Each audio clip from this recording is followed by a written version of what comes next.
श्रीमद् भागवत गीता सार कथा। इस भागवत गीता सार कथा में सुख दुख का वर्णन किया गया है। इस भागवत गीता में मानव के लिए हर अच्छे और बुरे कर्मों का वर्णन दिया गया है। दोस्तों, आप सभी चैनल को सब्सक्राइब लाइक करते हैं, जिसमें आप लोगों को कुछ नहीं मिलता, पर इस चैनल पर जीने की राह और ज्ञान भरी बातें मिलती है। तो आपसे निवेदन है कि हमारे चैनल को आप सब सपोर्ट करें और हौसला दें कि हम आप लोगों के लिए अच्छा ज्ञान, अच्छी बातें और अच्छे राह पर चलने के लिए अच्छा ज्ञान आप सबके लिए पहुंचाता रहूं। नमस्कार मित्रों, आप सबका हमारे चैनल पर स्वागत है। दोस्तों, इस चैनल पर सारे वेदों का ज्ञान मिलेगा। भगवद गीता अध्याय 10 श्लोक 34। मृत्यु सर्वहर्षश्चमुद्भवश्च भविष्यतां कीर्ति श्रीवाच नारिणा स्मृतिर्मेधा धृति क्षमा। मृत्यु सर्वहर्ष चाहम उद्भवश्च च भविष्यतं कीर्ते श्रीवाक्च नारीणां स्मृतिर्मेधा धृत क्षमा।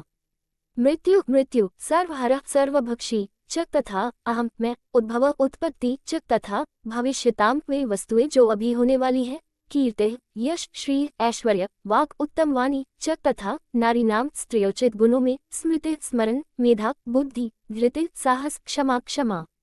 मृत्यु सर्वहरश्चाहम उद्भावश्च च भविष्यतं कीर्ते शरीर वाक्च नारी स्मृति मेधा धृत क्षमा। अनुवाद। मैं सर्वभक्षी मृत्यु हूँ और जो कुछ होना बाकी है उसका मूल भी मैं ही हूँ। स्त्रियोचित गुणों में मैं यश, समृद्धि, उत्तम वाणी, स्मृति, बुद्धि, साहस और क्षमा हूँ।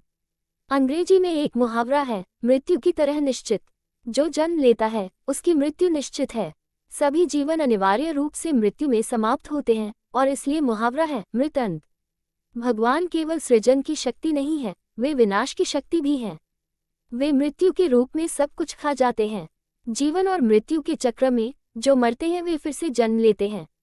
श्री कृष्ण कहते हैं कि वे सभी भावी प्राणियों के उत्पादक सिद्धांत भी हैं। महिलाओं के व्यक्तित्व में कुछ गुण शोभा के रूप में देखे जाते हैं, जबकि पुरुषों में कुछ अन्य गुण विशेष रूप से प्रशंसनीय माने जाते हैं। आदर्श रूप से एक संपूर्ण व्यक्तित्व वह होता है जिसमें दोनों प्रकार के गुण मौजूद हों। यहाँ श्री कृष्ण ने प्रसिद्धि, समृद्धि, उत्तम वाणी, स्मृति, बुद्धि, साहस और क्षमा को उन गुणों के रूप में सूचीबद्ध किया है जो महिलाओं को गौरवशाली बनाते हैं। इनमें से पहले 3 गुण बाहरी रूप से प्रकट होते हैं, जबकि अगले 4 आंतरिक रूप से प्रकट होते हैं। इसके अलावा मानव जाति के पूर्वज प्रजापति दक्ष की 24 पुत्रियां थीं। इनमें से 5 स्त्रियां श्रेष्ठ मानी गईं, कीर्ति, स्मृति, मेधा, धृति और क्षमा। श्री ऋषि भृगु की पुत्री थीं, वाक ब्रह्मा की पुत्री थीं। अपने अपने नामों के अनुसार ये 7 स्त्रियां इस श्लोक में वर्णित 7 गुणों की अधिष्ठात्री देवी हैं। यहाँ श्री कृष्ण ने इन गुणों को अपनी विभूतियों के रूप में सूचीबद्ध किया है। भगवद गीता अध्याय 10 श्लोक 35। बृहत्साम तथा समनान गायच्छन् समाहं मासाना मार्गशीर्षोऽहं ऋतुना कुसुमाकर। बृहत्सम तथा समान गायत्री छंदसामहं मासाना मार्गशीर्षोऽहं ऋतूनां कुसुमाकरः। बृहत्साम तथा भी समानाम सामवेद के मंत्रों में गायत्री मंत्र, छंदासाम काव्यात्मक छंदों में, अहम मैं, मासानाम 12 महीनों में, मार्गशीर्ष नवंबर दिसंबर का महीना, अहम मैं, ऋतुनाम सभी ऋतुओं में, कुसुमा आकरः वसंत ऋतु। बृहत्सम तथा समन गायत्री छंदसाम अन्मास मार्गशीर्षो हम ऋतुन कुसुमाकरः। अनुवाद। सामवेद के सभी श्लोकों में मुझे बृहत्साम जानो, काव्यात्मक छंदों में मैं गायत्री हूँ, हिंदू कैलेंडर के 12 महीनों में मैं मार्गशीर्ष हूँ तथा ऋतुओं में मैं वसंत हूँ जो फूलों को जन्म देता है। इससे पहले श्री कृष्ण ने कहा था कि वेदों में वे सामवेद हैं जो सुंदर भक्ति गीतों से भरपूर है। अब वे कहते हैं कि सामवेद में वे बृहत्साम हैं जिसमें एक बेहतरीन राग है। इसे आमतौर पर आधी रात को गाया जाता है। अन्य भाषाओं की तरह संस्कृत भाषा में भी कविता लिखने के लिए छंद और छंदों की विशिष्ट प्रणालियां हैं। वेदों की कविताएं कई छंदों में हैं। इनमें से गायत्री छंद बहुत ही आकर्षक और मधुर है। इस छंद में रचित एक प्रसिद्ध मंत्र गायत्री मंत्र है। यह एक गहन अर्थपूर्ण प्रार्थना भी है। भूर्भुवः स्वः तत्सवितुर्वरेण्यं भर्गो देवस्य धीमहि धियो यो न प्रचोदयात्। ऋग्वेद 3:62, 10b-31। हम उस भगवान का ध्यान करते हैं जो तीनों लोकों को प्रकाशित कर रहे हैं और हमारी पूजा के योग्य हैं। वे सभी पापों को दूर करने वाले और अज्ञानता के नाश करने वाले हैं। वे हमारी बुद्धि को उचित दिशा में प्रकाशित करें। गायत्री मंत्र युवा पुरुषों के लिए पवित्र धागा समारोह का एक हिस्सा है और इसे दैनिक अनुष्ठानों के एक भाग के रूप में पढ़ा जाता है। देवी गायत्री, रुद्र गायत्री, ब्रह्म गायत्री, परमहंस गायत्री और कई अन्य गायत्री मंत्र भी वेदों में पाए जाते हैं। मार्गशीर्ष हिंदू कैलेंडर का 9वां महीना है। ये नवंबर दिसंबर में पड़ता है। उस समय भारत में तापमान बिल्कुल सही रहता है, न बहुत ज्यादा गर्मी और न ही बहुत ज्यादा ठंड। साल के इस समय खेतों में फसलें काटी जाती हैं। इन कारणों से यह अक्सर लोगों का पसंदीदा महीना होता है। वसंत ऋतु को ऋतुराज या ऋतुओं का राजा कहा जाता है। यह ऐसा समय है जब प्रकृति जीवन से भरपूर प्रतीत होती है। वसंत ऋतु में कई त्योहार मनाए जाते हैं जो वातावरण में व्याप्त आनंद का प्रतीक हैं। इस प्रकार ऋतुओं में से वसंत ऋतु भगवान की समृद्धि को सबसे अधिक प्रकट करती है। भगवद गीता अध्याय 10 श्लोक 36 द्युतचलयत्मस्मि तेजस्तेजस्विनामहं जयोस्मि व्यवसायोस्मि सत्वं सत्त्ववत्महं द्युतं चलयतम अस्मि तेजस्तेजस्विनामहमजयो स्मि व्यवहारयो स्मि सत्वं सत्त्ववतमहं द्युतं जु छलयाताम समस्त छलों में अस्मि मैं हूँ, तेज वैभव तेजस्विनाम तेजस्वी लोगों का, अहम मैं, जय विजय अस्मि मैं हूँ, व्यवसाय दृढ़ निश्चय अस्मि मैं हूँ, सत्वम पुण्य सत्ववताम पुण्यवानों का, अहम मैं द्युच्छलायतम अस्मि तेजस्विनः ज्यो स्मि व्यवहारयो स्मि सत्वम सत्ववतमहम्। अनुवाद मैं धोखेबाजों का जुआ हूँ और वैभवशाली लोगों का वैभव हूँ। मैं विजयी लोगों की विजय हूँ, दृढ़ निश्चयी लोगों का संकल्प हूँ और पुण्यात्माओं का पुण्य हूँ। श्री कृष्ण ने न केवल पुण्य का बल्कि पाप का भी उल्लेख अपने ऐश्वर्य के रूप में किया है। जुआ एक खतरनाक बुराई है जो परिवारों, व्यवसायों और जीवन को बर्बाद कर देती है।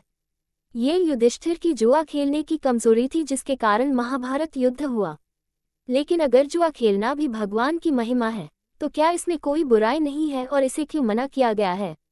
इसका उत्तर यह है कि ईश्वर आत्मा को अपनी शक्ति प्रदान करता है और इसके साथ ही वह चुनाव की स्वतंत्रता भी देता है। यदि हम उसे भूलना चुनते हैं तो वह हमें भूलने की शक्ति देता है। ये वैसा ही है जैसे बिजली का उपयोग घर को गर्म करने और ठंडा करने दोनों के लिए किया जा सकता है। उपयोगकर्ता ये चुनने के लिए स्वतंत्र है कि वह बिजली का उपयोग कैसे करे। हालांकि ऊर्जा की आपूर्ति करने वाला पावरहाउस बिजली के उपयोग या दुरुपयोग के लिए जिम्मेदार नहीं है। इसी तरह एक जुआरी के पास भी भगवान द्वारा दी गई बुद्धि और क्षमता होती है, लेकिन अगर वह इन ईश्वर प्रदत्त उपहारों का दुरुपयोग करने का फैसला करता है तो भगवान पाप कर्मों के लिए जिम्मेदार नहीं है। जीत सभी को पसंद होती है, इससे भगवान की महिमा प्रकट होती है। साथ ही श्री कृष्ण ने दृढ़ संकल्प के गुण पर बहुत जोर दिया है। इसका उल्लेख श्लोक 2.41, 2.44 और 9.30 में भी किया गया है। पुण्य आत्मा की अच्छाई भी भगवान की शक्ति का प्रकटीकरण है। सभी पुण्य, उपलब्धियां, महिमा, विजय और दृढ़ संकल्प भगवान से उत्पन्न होते हैं। इन्हें अपना मानने के बजाय हमें इन्हें भगवान से आते हुए देखना चाहिए। भगवद गीता अध्याय 10 श्लोक 37 वृष्णिना वासुदेवोस्मि पांडवाना धनंजय मुनीनाम्प्य व्यासः कविनामुष्ण कवेः वृष्णिनां वासुदेवो अस्मि पांडवानां धनंजयः मुनीनामप्य व्यासः कविनामुषाना कवेः वृष्णिनां वृष्णि के वंशजों में वासुदेव वसुदेव के पुत्र कृष्ण अस्मि मैं हूँ, पांडव नाम पांडवों में धनंजय धन को जीतने वाला अर्जुन, मुनि नाम ऋषियों में अपि भी अहम मैं, व्यास वेद व्यास कविनाम महान विचारकों में उष्णाक शुक्राचार्य कवे विचारक वृष्णिना वासुदेवो स्मि पांडवान धनंजय मुनिन् अप्यहम व्यासः कविन उषाना कवेः। अनुवाद वृष्णिवंशियों में मैं कृष्ण हूँ और पांडवों में मैं अर्जुन हूँ। मुझे ऋषियों में वेदव्यास और महान विचारकों में शुक्राचार्य जानो। भगवान कृष्ण ने पृथ्वी पर वृष्णि वंश में वासुदेव के पुत्र के रूप में जन्म लिया। चूंकि कोई भी आत्मा भगवान से श्रेष्ठ नहीं हो सकती, इसलिए वे स्वाभाविक रूप से वृष्णि वंश के सबसे गौरवशाली व्यक्तित्व हैं। पांडु के 5 पुत्र थे युधिष्ठिर, भीम, अर्जुन, नकुल और सहदेव। उनमें से अर्जुन एक उत्कृष्ट धनुर्धर था और श्री कृष्ण का बहुत ही अंतरंग भक्त था। वह भगवान को अपना प्रिय मित्र मानता था। वेद व्यास ऋषियों में विशेष हैं। उन्हें बादरायण और कृष्ण द्वैपायन नामों से भी जाना जाता है। उन्होंने विभिन्न तरीकों से वैदिक ज्ञान का प्रसार किया और लोगों के कल्याण के लिए कई शास्त्र लिखे।